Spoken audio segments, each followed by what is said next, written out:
My name is Richard Saul, and today I'm going to talk about teaching writing. Good writing conveys a meaningful message and uses English well, but the message is more important than correct presentation. If we want to understand the message, uh, our students have to succeed in communicating on paper and should be praised for that. For many adults learners, writing skills will not be used outside their classes. This doesn't mean that adults shouldn't be challenged to write, but we should consider their needs and balance the class time appropriately. Many adults need to write and they will enjoy it for the purpose of sharing their thoughts and personal stories, and they appreciate work can revise their work into better English. So, the same information orally. Two writing strategies we may apply in teaching writing. Number one, free writing directs students to simply get their ideas onto paper without worrying much about grammar, spelling, or other English mechanics. This strategy allows teachers to choose not only the free pieces of writing, but also it allows to practice writing and give students 5 minutes in class to write about a certain topic and ask them to write weekly in a journal. We can try a dialogue journal where our students write a journal entry and then give the journal to a partner or to us, the teachers. So this way they can practice in both ways. The journal may be exchanged during class, but journal writing usually is done at home. The main characteristic of free writing is that few errors are corrected by the teacher, which relieves students of the pressure to perform, allows them to express themselves more freely. The second strategy is the revised writing, also called extended or processed writing. It's a more formal activity in which students must write a first draft, then revise and edit it to final polished version of its writing, and this can be shared publicly. They may need several classes to accomplish this, and we can begin with a pre-writing task such as rewriting, brainstorming, listening, discussion of a topic, etc. Pairs or small groups often work well for pre-writing tasks. After that, we can give students clear instruction and ample time to write the assignment. In a class, we can circulate from person to person asking, "Do you have any questions?" Many students will ask a question when approached, but otherwise they will not raise their hands and call our attention.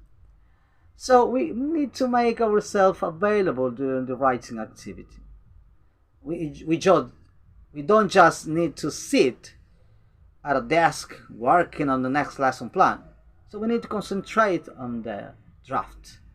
So a student can hand in their purpose for written comment, discuss them, and they can face problems at that time. So the purpose of receiving constructive feedback will be of great importance.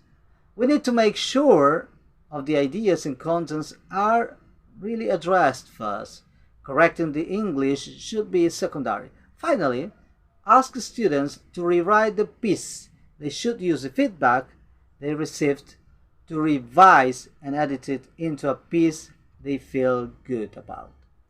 So these pieces can be shared with the class or shared publicly, like on Facebook or any other blog. Tactful connection of student writing is essential. Written connection is potentially damaging to confidence because it's very visible and permanent on the page. Always make positive comments and respond to the content, not just the language. Focus on helping the student clarify the meaning of the writing, especially at lower levels. We need to choose selectively what to correct and what to ignore, because not everything is important. Remember that the main purpose is to make our student write and feel comfortable with that. Okay, so we don't need to correct all the errors or rewrite all the sentences for the student.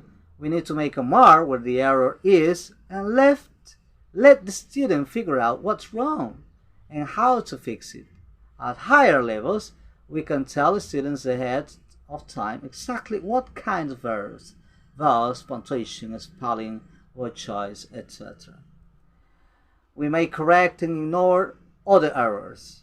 If possible, in addition to any written feedback we provide, we should try to respond orally to the student's writing, making comments on the introduction, overall clarify organization, and any unnecessary information.